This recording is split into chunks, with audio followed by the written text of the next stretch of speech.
गोस्वामी तुलसीदास जी महाराज, जब उन्होंने रामचरितमानस की रचना की, कई लोगों को उनसे ईर्ष्या होने लगी। और ईर्ष्या भी ऐसी हुई महाराज, अधिकतर विद्वानों को ईर्ष्या हो गई। क्यों? बोले हम इतने बड़े बड़े पढ़े लिखे विद्वान, हमारी वाणी कोई नहीं सुन रहा है, हमारी बातें कोई नहीं सुन रहा है, और ये गोस्वामी तुलसीदास ये गांव की साधारण सी भाषा में प्रवचन करता है, इसकी कथा में इतनी भीड़ होती है। गोस्वामी तुलसीदास जी से ईर्ष्यावश उन पर प्रहार करने के, आक्रमण करने के कई विधान किए लोगों ने। पर जाको राखे साइया, मार सके ना कोई, बाल न बांका कर सके, जो जग बैरी हो। एक काशी के ब्राह्मण ने दो बड़े महंगे वाले डाकू बुलाए पैसा दे करके, और उनसे कहा कि तुम आधी रात में जाओ और गोस्वामी तुलसीदास जी का वध कर दो। दोनों डाकू बोले ठीक है हम कर देंगे। पैसा ले लिया खूब सारा। जैसे ही गोस्वामी तुलसीदास जी की कुटिया के पास गए, क्या देखा? एक श्याम वर्ण और एक गौर वर्ण के दो राजकुमार, छोटे छोटे से राजकुमार, छोटे छोटे धनुष, छोटे छोटे धनुष, छोटे छोटे बाण अपने कंधे पर टांगे, और आधी रात में गोस्वामी जी का कुटिया की पहरा दे रहे थे। छोटे छोटे राजकुमार। डाकुओं ने दूर से देखा, दूर से देख करके लौट के चले गए। तो जिसने पैसा दिया था उसको पैसा वापस कर दिया। बोले क्षमा करो, हम नहीं मार सकते गोस्वामी जी को। बोले क्यों नहीं मार सकते? बोले दो छोटे छोटे राजकुमार उनकी पहरेदारी कर रहे थे। तो जिसने पैसा दिया उसने कहा मैंने तुमको इसलिए बुलाया था, इतने महंगे वाले डाकू, कि भाई अगर कोई रक्षा कर भी रहा होगा तो तुम उसको मार करके उनको मार दो, दो राजकुमारों का वध कर दो, उनको रास्ते से हटाओ, और तुम उनको देख के ही भाग आए।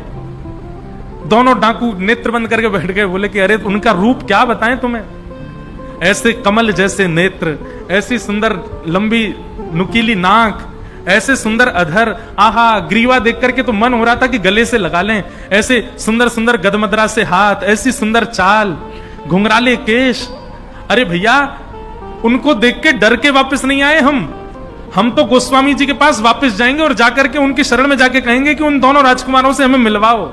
इतने प्यारे राजकुमार, हम तो उनके रूप पर मोहित हो गए।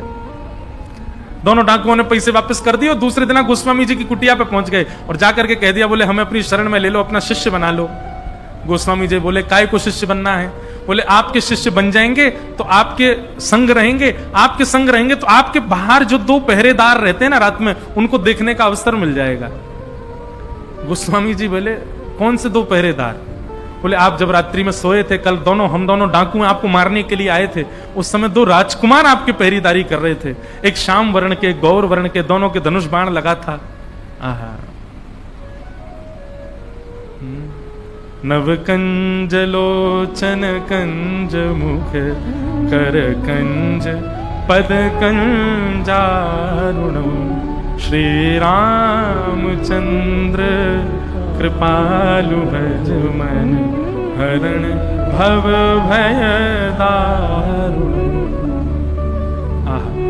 नव कंज लोचन कंज मुख कर कंज पद कंजारुण। कंज कहते हैं कमल को। गोस्वामी जी बोले बाहर पहरेदारी कर रहे थे। बोले हाँ, कैसा रूप था उनका? तो गोस्वामी जी ने जो लिखा है डाकू वही बता रहे हैं। आहा, मुख की आकृति ऐसी थी जैसे मानो कोई कमल हो, नेत्रों की आकृति ऐसी थी मानो जैसे कोई कमल हो। हाथ कैसे हैं? बोले जैसे मानो कोई कमल हो। चरण कैसे हैं? बोले मानो जैसे कोई कमल हो।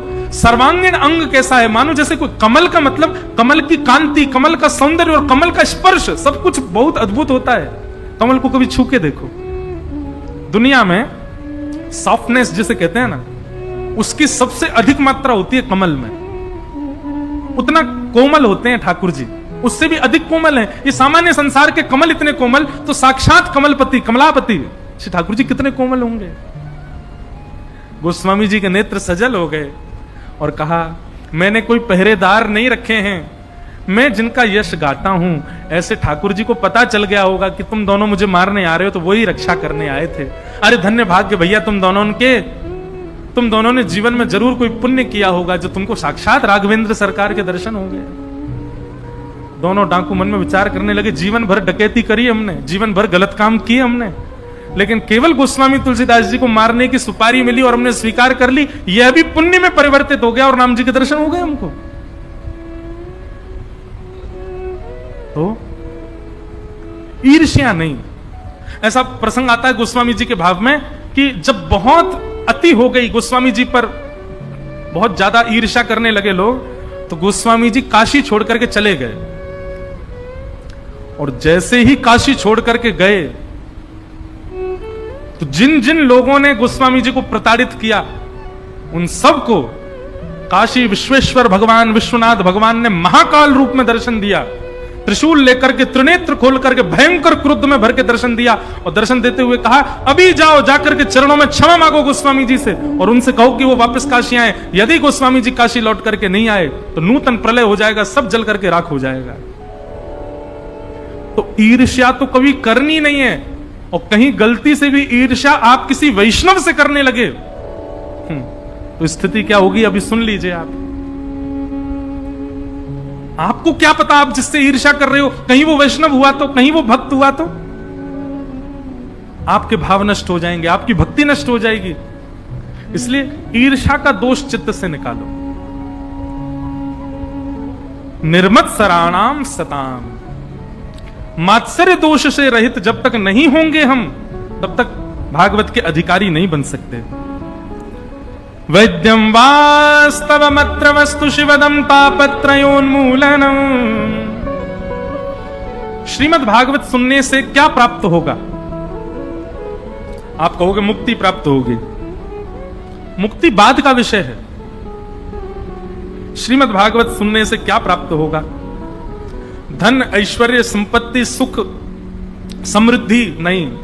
ये सब सुनने के लिए, ये सब पाने के लिए यदि आप कथा में बैठे हो तो मत बैठिए यहां पर।